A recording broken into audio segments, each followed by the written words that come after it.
What's up, everybody? What's going on, everybody? Welcome to another episode of How to Work in Television. I'm your humble host, Charles McBee, and this week, or this episode, I should say, we have my homeboy, one of my best friends, my brother, Esteban Serrano. He is a television producer who has so many credits under his belt, I can't even start to name them. But his most recent venture is the fact that he is the creative director of the reboot for Yo MTV Raps. That's right, you heard me right. The classic, iconic show, Yo MTV Raps, he is at the helm of it, and I cannot be any prouder. Unfortunately, we recorded this episode like 2 years ago at this point, so I didn't get a chance to chop it up with him about that. So he's gonna have to come back. Heck, that might be him now. Who knows? He's gonna have to come back and talk about what it's like to do that. But he dropped so many gems in this episode. In fact, he was one of the first people, if not the first person. I think he was the first person that I actually interviewed for the series. So I'm just now putting it out. Here you go, Esteban Serrano. Stop texting me, Esteban. I'm trying to introduce you, and enjoy the show. Now you are a Philly Bull, That's so right. I kind of, I always like to start out by asking like where people are from and how they got the audacity or the gumption to think that they would one day work in television. So you're in Philly, selling drugs or whatever it is you were doing. Um Definitely wasn't. Ah! running with running with Beanie Siegel, bullying the block, Gilly and all them. So like what Ah! while you were there in Philly, what was it that made you go, you know what, one day I want to get into television? Like, how did that even come about? Being a product of my environment through and through. I'm from West Philly, West Philadelphia, born and raised. Born and raised. I grew up in the same neighborhood, Winfield, that Will Smith grew up in. While he was, a high school superstar, I was probably in elementary school, and we went to the same barbershop, and he would come through, and it would be, a moment. And, dudes from the neighborhood would come and try to battle him. And I witnessed him destroying MCs while getting his Really? haircut, and like just straight roll out like like he was carried out, like, you know what I mean. He was larger than life, but Wow. at the same time super accessible. And so when you see someone who is that huge, like Yeah. being a normal person, it kind of makes it a lot more attainable to you. And then also, the crack era hit, and my family was one of the only families in the hood to have cable. So I wasn't Mm. allowed out the crib, but I got to watch MTV and BET and Nickelodeon and all these other networks.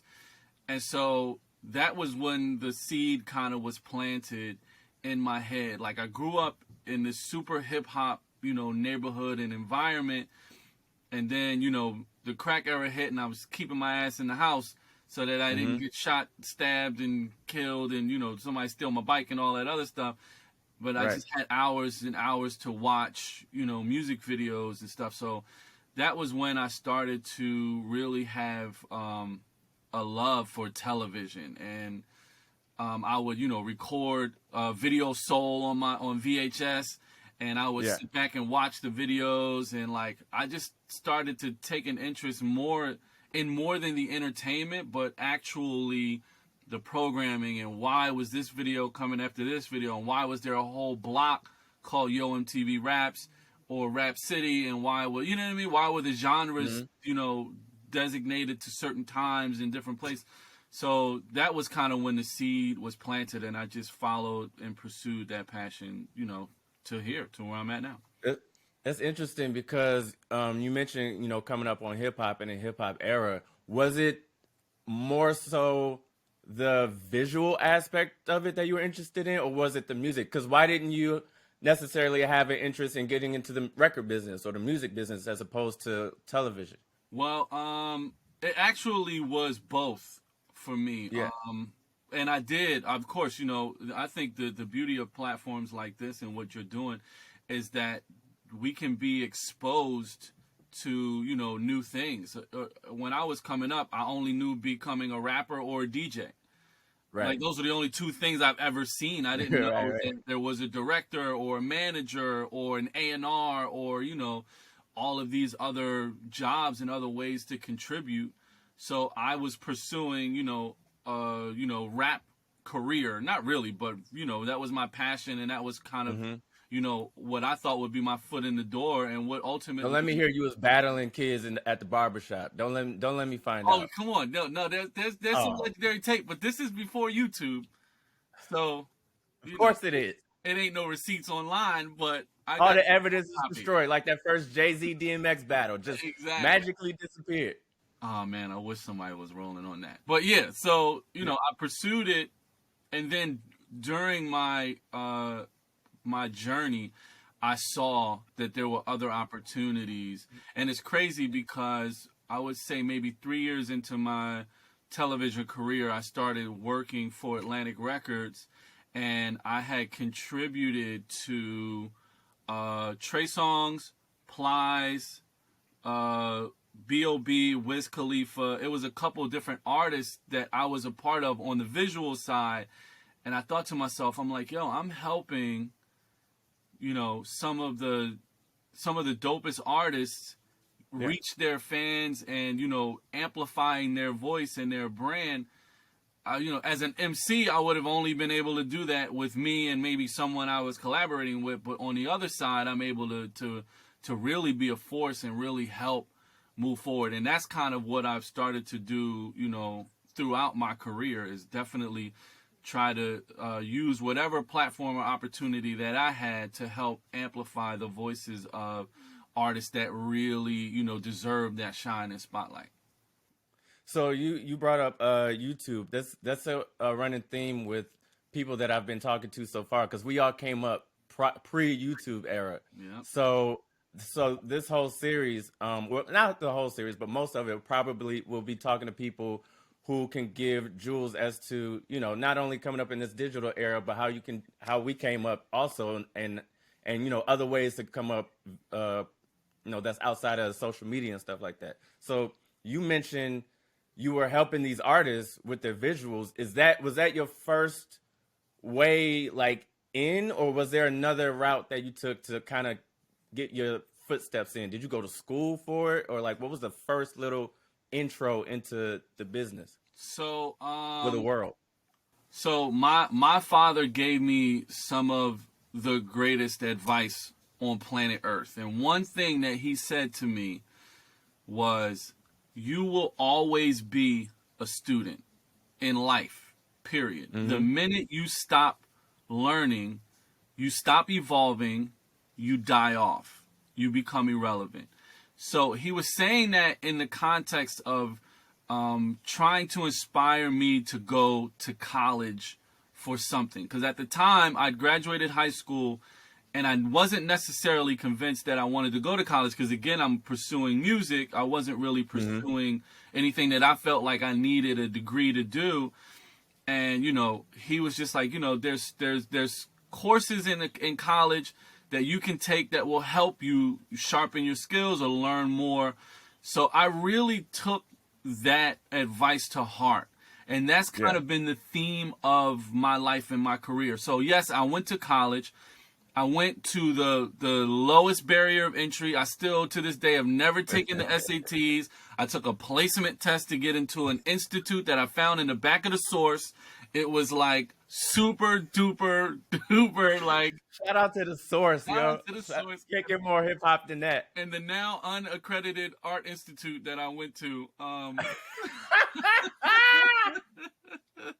But listen, what it did was it afforded me an opportunity to intern Yeah. at MTV, and that was kind of where my journey began. But also, kind of speaking to your point of YouTube, and back to my point of always being a student.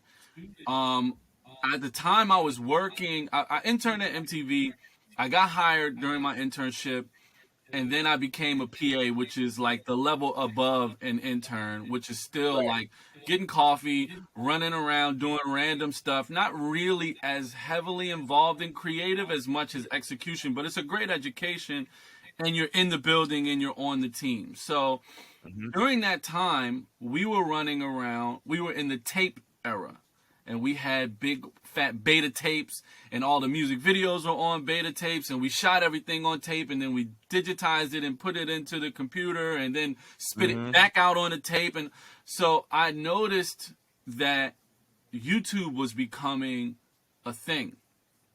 And I really was, the way I landed at Atlantic Records was that I was pursuing trying to learn the YouTube format and how to produce content. Because at the time I was making an hour-long television show at MTV that was live, so I knew studio production, I knew an hour-long format, but YouTube had no duration. You could put a 30-second video up, you could put a 14-minute video up.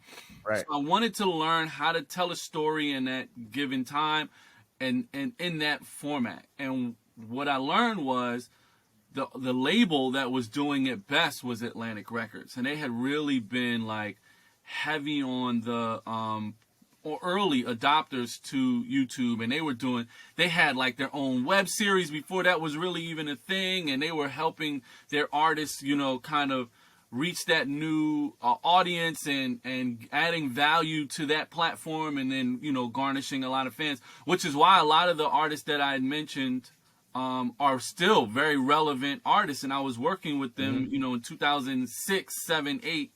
So, and they're still around today because of that early adopter work.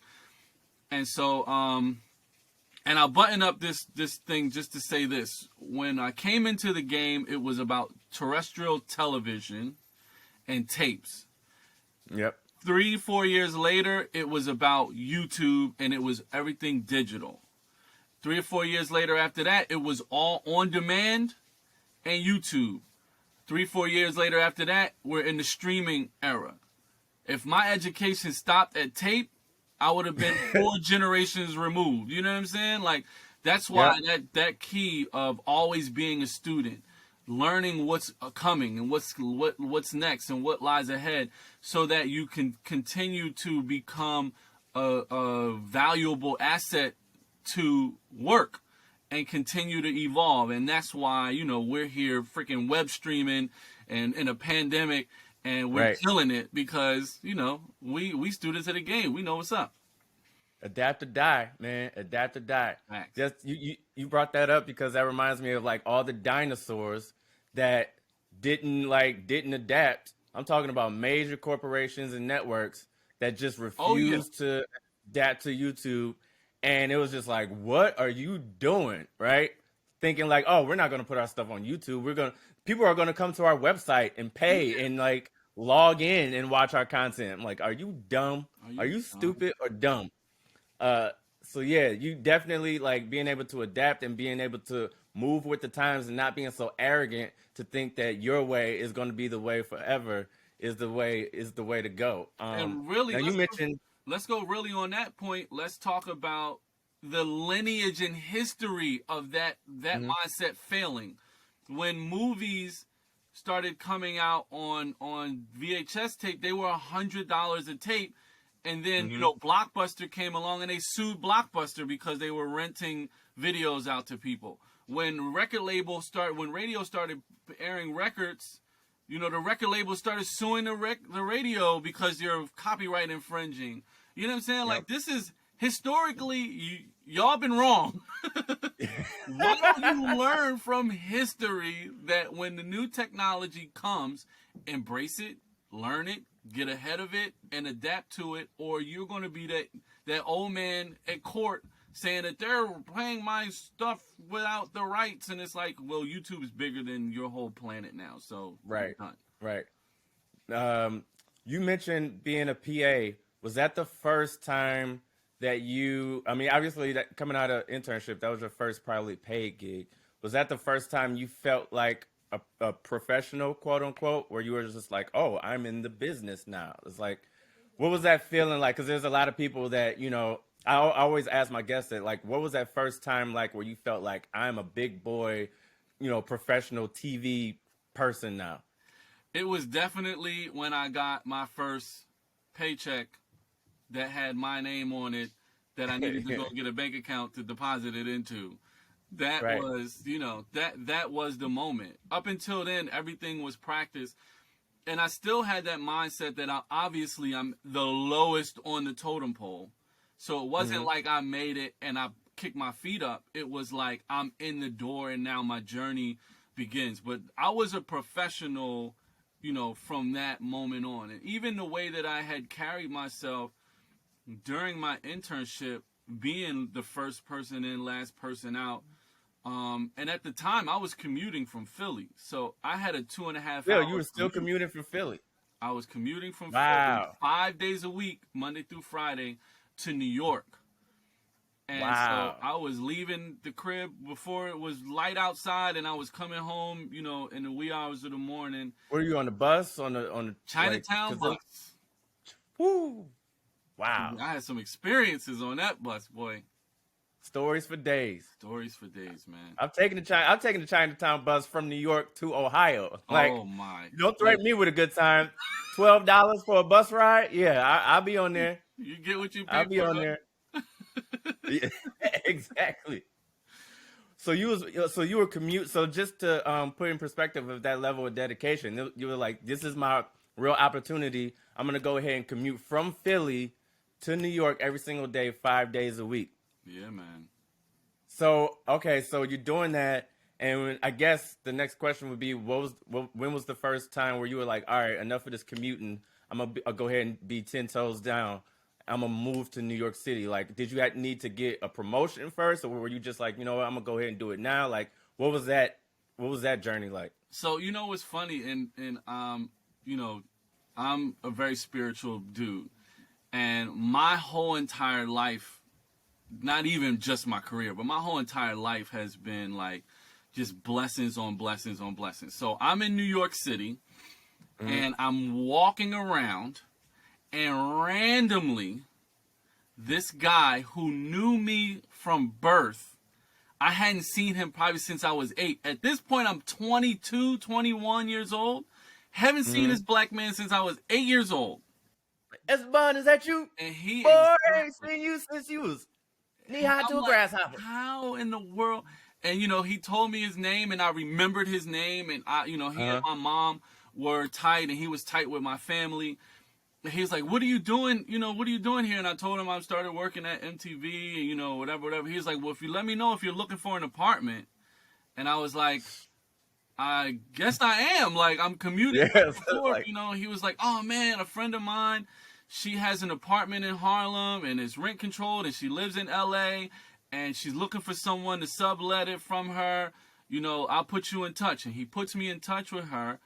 It's a 2-bedroom apartment on 135th and Madison Avenue, $750 a month. I was just about to ask you, what was the rent at that time?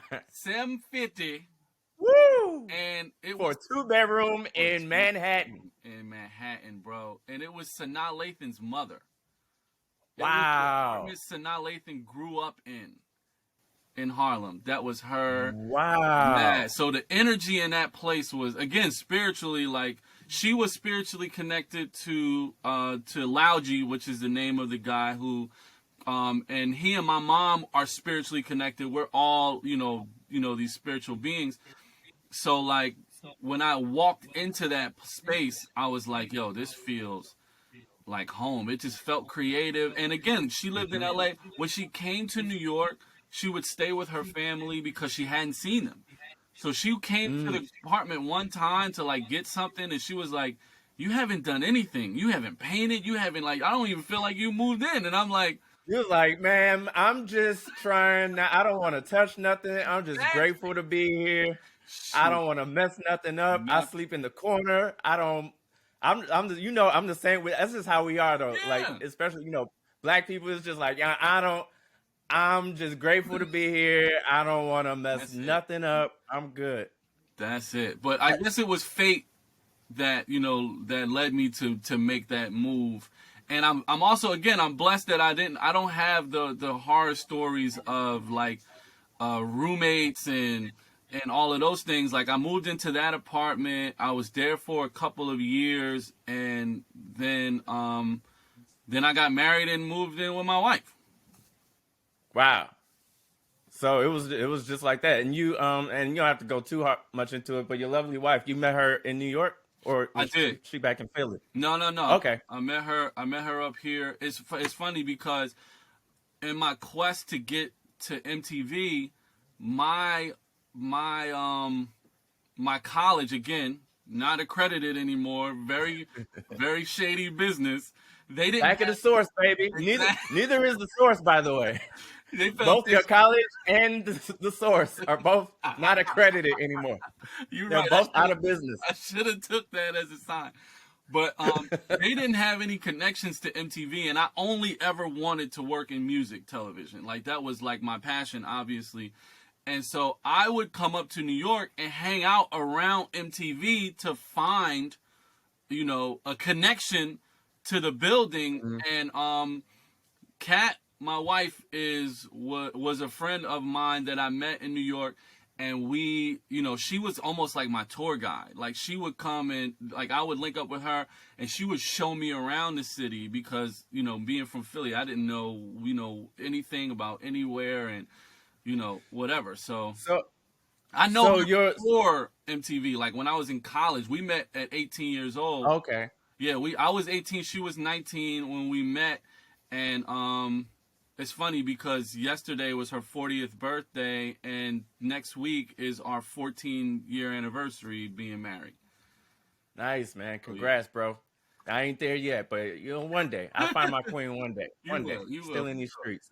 So that's interesting. So I'm gonna backtrack just a tiny bit. So going from your uncredited university to being an intern, that wasn't your way into the internship. It was actually Kat that helped you get that internship Yeah, in MTV. it was. So Wow, she would talk help. about a queen. Bless the Yeah, queen. man. Yeah, that's why like I can't even front and like and honestly like throughout my career, like it's been a lot of her influence. And one of the biggest milestones I've had in my career is I lived and toured with Chris Brown while he was working on his album Fame, which is the album that had Deuces and Yeah Three Times, and like it was a juggernaut album. It won 2 Grammys. Like the album was insane. It actually just passed the 10-year anniversary this March. Was the 10-year Mhm. anniversary of that album. When I got the phone call initially when they were interested in bringing me on, I turned it down immediately. And my wife happened to be next to me while I'm having this conversation on the phone, and I was like straight up like I'm going to suggest other people to go and Right. in my place, and whatever. This sounds like a great opportunity, but at the time I had 3 sons. My youngest son was probably 3 or 6 months old at the time. I wasn't going to leave my wife with 3 sons Right. by Right. Right. herself. My oldest son at the time was 6. My middle son was 3, and my youngest son was months old. I hung up the phone, and my wife was like, "What was that conversation about?" And I was like, "They want me to go live with Chris Brown for like a year and document his life and blah blah." And she was like, "Go do it." And I was like, "Fool, you got 3 kids. Right. I'm like, Right. I don't know what my life is going to be like. I don't know how long I'm going to be there. I don't know if I'm going to be able to come back or whatever. I don't know what help you're going to have." And she straight up explained it to me on some mentorship type stuff. She was like, "You've worked in studio production. You've worked locally in New York. You've never traveled. You never done anything docu-style. This is a different style and opportunity for you. Obviously, this is a pivotal moment for Chris's career because it was probably a few years off of the Rihanna situation, and Mhm. Deuces was really big, and he was climbing back into the spotlight. She was like, "You can really make an impact there and learn a lot." And I was like, so she pretty much convinced me to take that job and held it down by herself. Wow. Yeah, Wow. insane. It's funny. I actually had a conversation with her about that story, and she told me that she just wanted you out the house. She Oh, was like, you "I got." fool! She said, "She said I got 3 real kids and plus him. I can't deal with this. Yo, I can't send them away, but I can send him away." So shut that's really what the up. story was on that. You was But shout out to her because I mean, you like not only leaving, her being there with the 3 boys, but you know, a lot of women ain't just gonna let you just go and kick it with the biggest R&B pop star on the planet on tour. You know what I mean? Heck Like no. that ain't happening. So yeah, strong woman. So okay, so I want to before we get to that point of the career, I want to Mhm. go back a little bit and work our way up because Okay. longer I've known you, you've actually led a pretty dope, interesting career as far as doing different types of things. So coming out of your internship, you were a part of the original TRL, Yeah, correct? man. All right, now for anybody, for all the old heads, you already know what time it is. But for anybody that ain't hip, TRL was the joint back in it. Like Go. you can't early 2000s, forget about it. Times Square. Matter of fact, they had to literally reconstruct Times Square, so you can't even do no stuff Right. like that no more. Right. Like thousands of kids outside of the Insane. Viacom building every time Backstreet Boys or Britney or whatever would come Right. about. Now, at what point did you join that show? Was it at the beginning, and like what or was it in the middle of its like heyday, and like what was that like? How crazy was that, and what were you doing? So I joined the team the fall of 2004. Okay. And this was during the Vanessa Manillo, Lala, Caduce, Okay, Didi yeah. Fahey era. And I would Post Carson. say I was 2 years of my 4 year, it ended 2008. I was on it from 2004 till it ended in 2008. I would say '04 to '06 was still like it is the juggernaut show. I would say '06 to '08 was when YouTube started to really make its presence felt, and then at that point you started to see the decline because, as you mentioned, some dinosaur companies fight YouTube, and MTV was one of them, It was one of and them. Yep. was suing them, and whatever. So that all happened, but again, like, let's be very clear to your point. TRL was the biggest pop culture television show ever in life. Mm-hmm. So when Mm-hmm. those big press tours came, when you had, Brad Pitt and Will Smith and these Mm-hmm. people at the height of their careers, they would come do morning shows. They would go do the nighttime, runs. But Mm-hmm. TRL was a must-visit destination because it was the only show that you could hit that demo of the teenagers. Everything else Mm-hmm. was morning shows is for the moms. Late night shows are for the moms and the dads. But TRL was that sweet spot. And man, I had some of the most amazing experiences at TRL. And what I started off as an intern, and what really kind of got me in to as an intern was the value that I was able to add when it came to hip hop. And Adding value. That's an important gem right there. I want that's everybody to it. take note. Always, it's not about asking for shit. It's about being able. What can you add? What value can you add to the situation? But go Add ahead. add value first and foremost, straight out of the gate. Add value without any worry about whether it's going to come back to you or whether you're going to benefit or take the shine for it.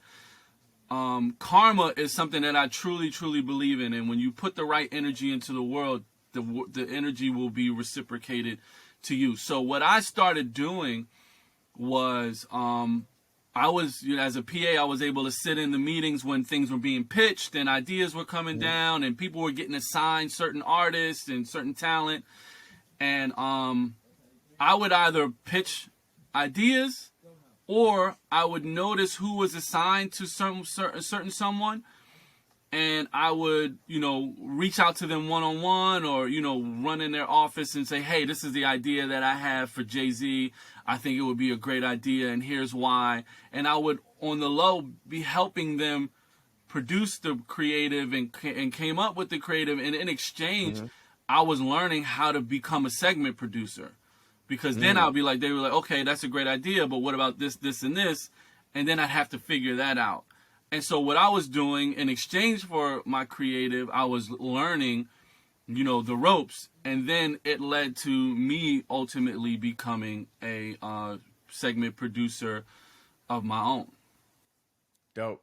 So you're at TRL, and it's kind of it's at the end of its peak, but are you looking ahead to go, all right, what's my next move, or are you just kind of like taking it how it comes? Like once you know that, did they tell you, hey, TRL's not coming back, or were you already kind of like making moves as to what your next gig was? Because that's the other thing that people have to learn when you're in production, when you are a freelance person in this Yeah, man. business. It's like, yeah, once the money's coming in, it's great, but like once it ain't, then it's like, all right, what's next? Pay Job security is only as long as your deal memo. That's it. So what was that like, Say that. coming from a juggernaut to like figuring out your next move? So here's the beauty of being a student and constantly being a student. So I mentioned I was at TRL from 2004 to 2008. I started at Atlantic Records in 2006. So I was at TRL while I was working for Atlantic.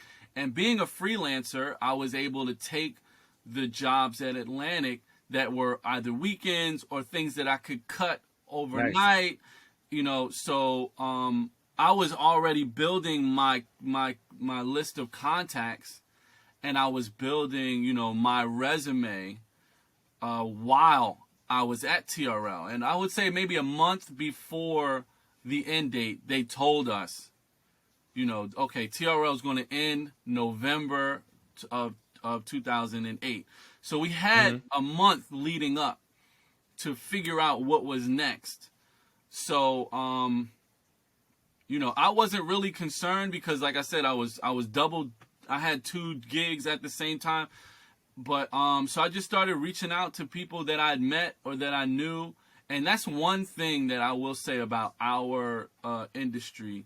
When you make a good impression on someone, when you work with people and you're a solid person and you're reliable and you get your stuff done and you're professional and you knock your stuff out, people want to work with you. They want not Right. only to bring you on their team if they have an opportunity, but if they know of an opportunity and they can recommend you to someone else that they value, then that recommendation goes a long way. And so a good friend of mine was working on had heard of a job at BET that was becoming available at the same exact time. Like I ended on Wow. a Friday at TRL, and Monday I walked into BET That's crazy. with a new job and still working at Atlantic at the same time. So yeah, I went to BET and I did their year-end notarized 2008, which is like 14 hours of content wrapping up the year. So going through their archives on 106 and the other shows and grabbing those highlights and then filling time with music videos and then creating a few original packages that kind of encapsulated the moments of the year. And then that airs 3 or 4 times from New Year's Eve to New Year's Day. Dope.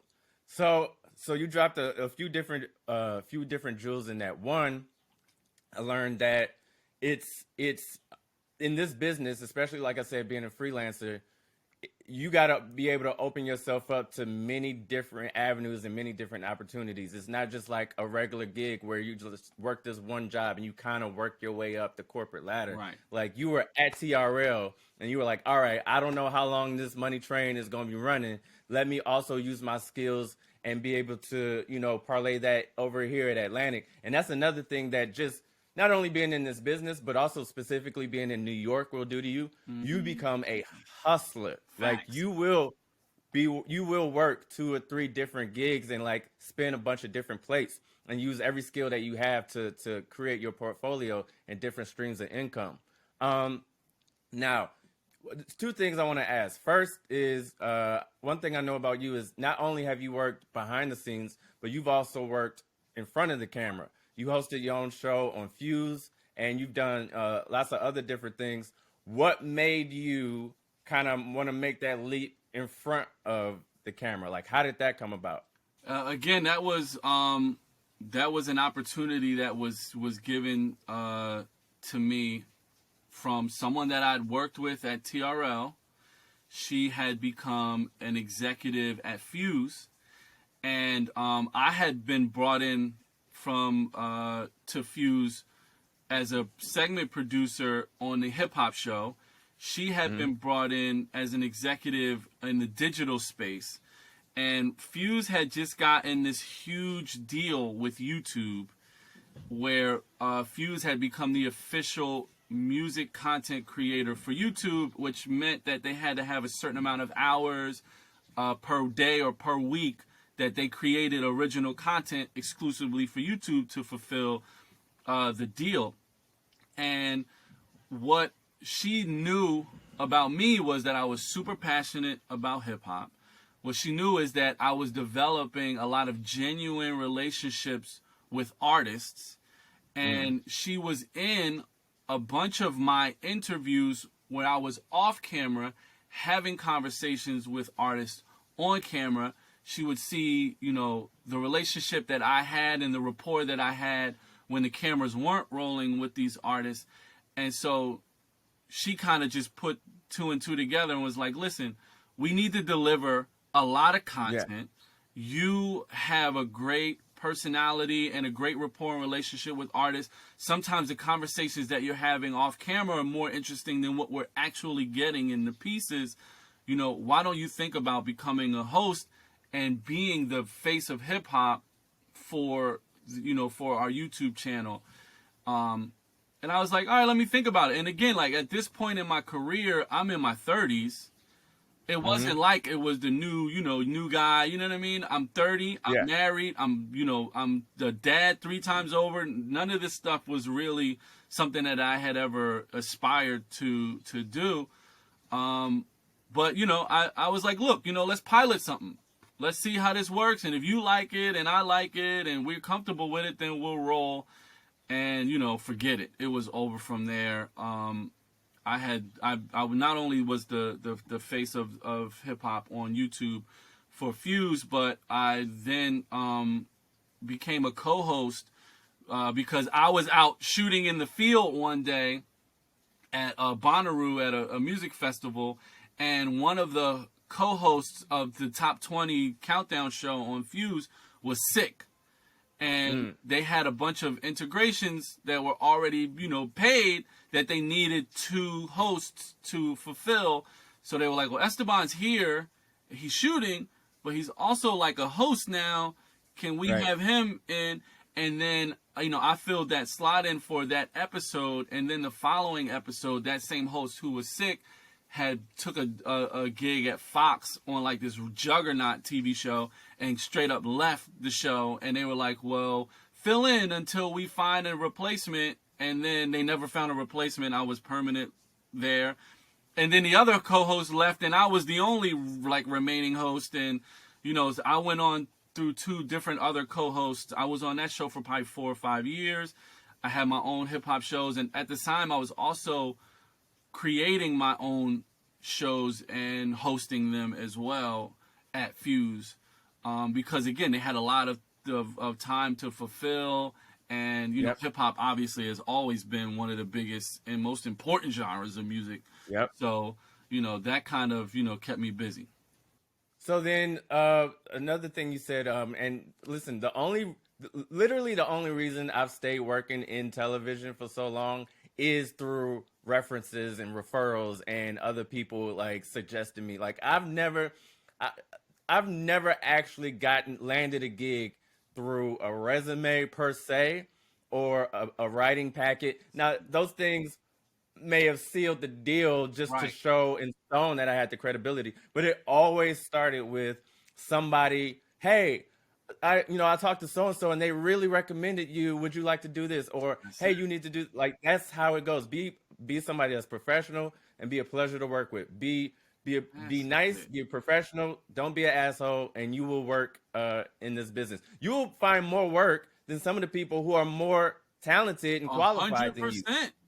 Look at my bro. Yeah. I look back at my time on air, and there's moments where I was like, yo, I killed that. But 98% of the time, I'm like, why was I ever on TV? You know what I'm saying? But And that's usually just me saying that to and you. that's you, right? Exactly, you hater.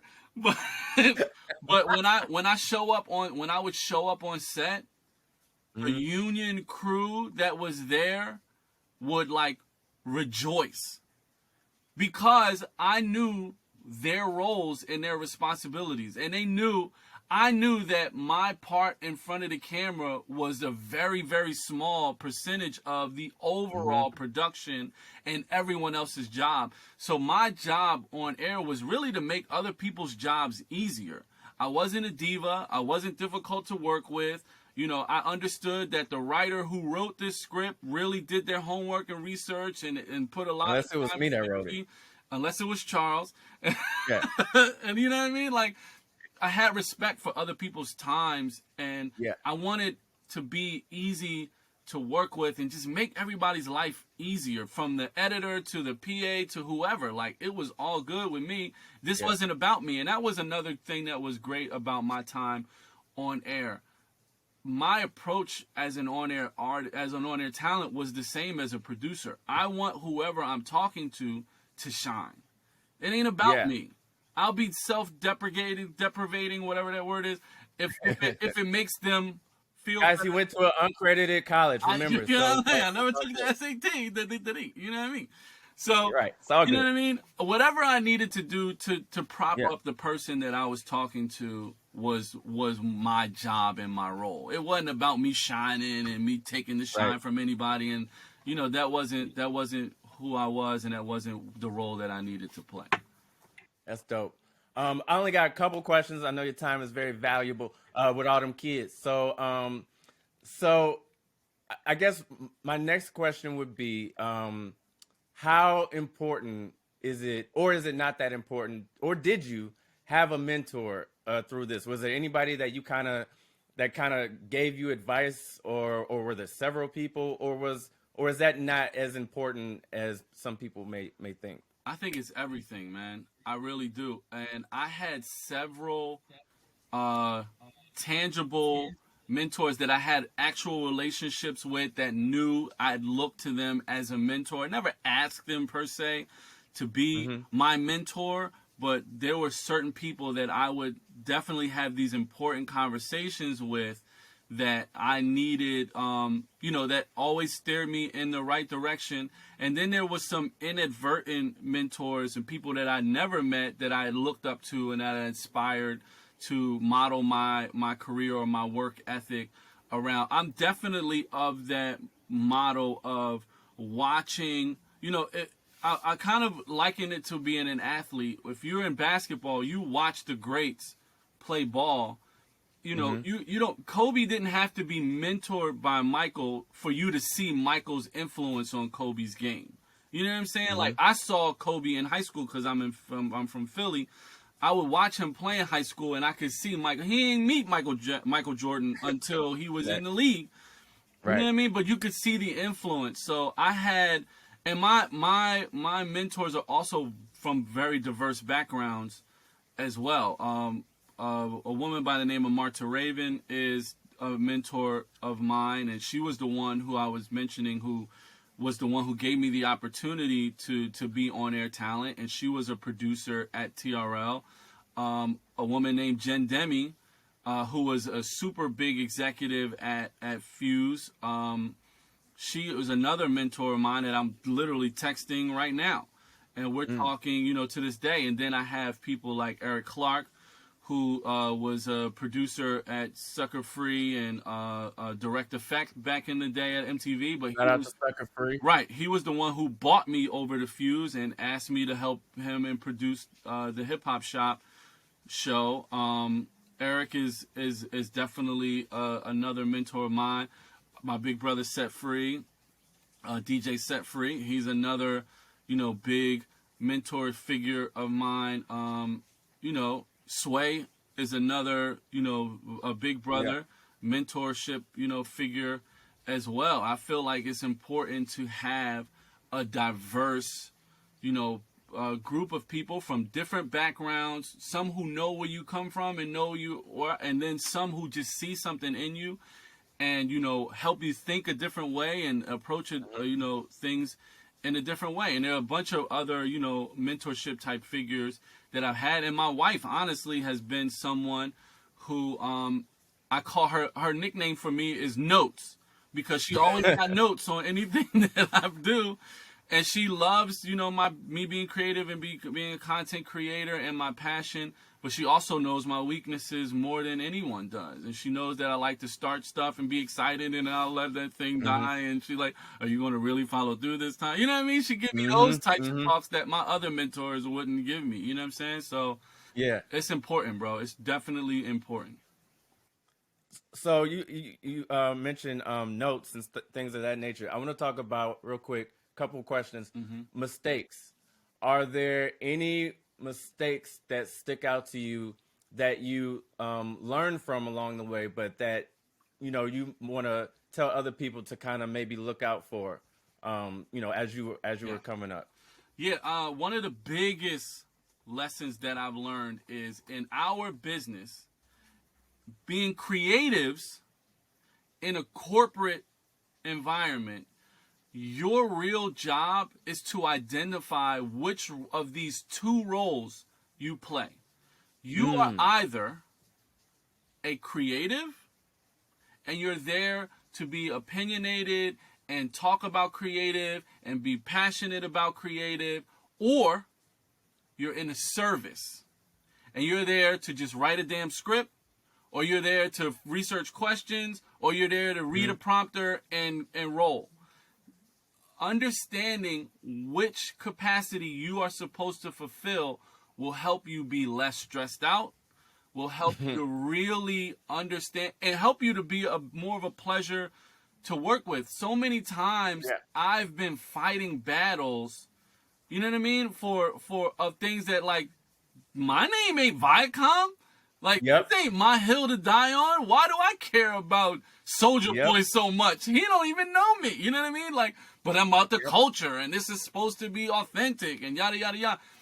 Like, there's a time and a place for you to be able to voice your opinion and those things. And there's a time sometimes where you're supposed to just hit record and make sure stuff is in focus. Exactly. And the more you kind of work your way up either at that company or build your own brand, whatever the case might be, you'll eventually be in a position where you will make the decisions and somebody will be pissed off at you because you ain't green light their idea or whatever. Right. Absolutely. Yeah, man. That's 100%. So yeah, pick your battles. Pick your battles. Last question. Hit it. You've had an illustrious career, still continue to have an illustrious career. Is there one moment, give me one moment where you were like, I can't believe this is my freaking job? Like, and I know you got a lot of those moments, but is there one moment that stands out where you just like, head exploded, I cannot believe this is my life right now? Like, what would that one moment be? That moment was, I think it was 2016 or 2017, where my job as a producer, I was assigned to produce my sons on air. Oh yeah. So I think I might have seen a clip of that or something. Yeah. My sons had a song that they produced and performed. It's a rap song called Stranger Things.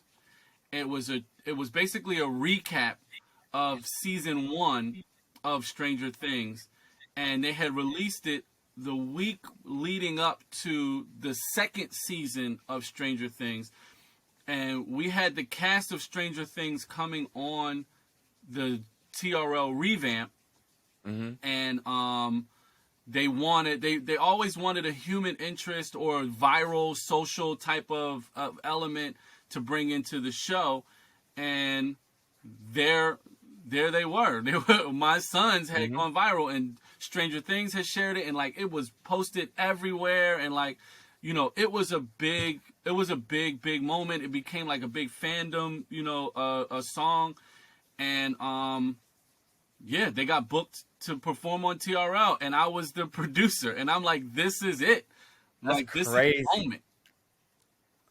That's wild, dude. Wild, You bro. start first of all, you started, working on TRL. TRL was already this juggernaut, this meteorite of a show, and then you're on the show working it, and that in itself is like a holy crap, I'm here now moment.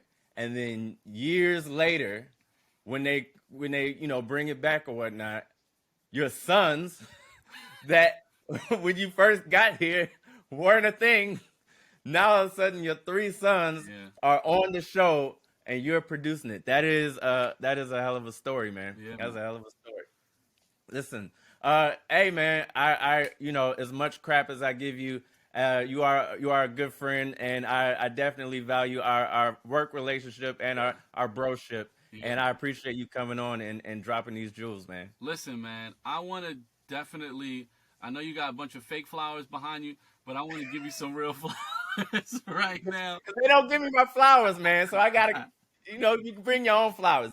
When the world don't give you flowers, you make your own. All You right, make them still last got the price forever. tag on it and Yeah, everything. that's terrible. But listen, man, one thing I will say about you is I see a lot of my work ethic and my mentality in you. You are definitely one of those dudes that are super talented, multi-talented, sometimes very underutilized in the roles that you play, in our different productions, but you never let that get in the way of, who you are.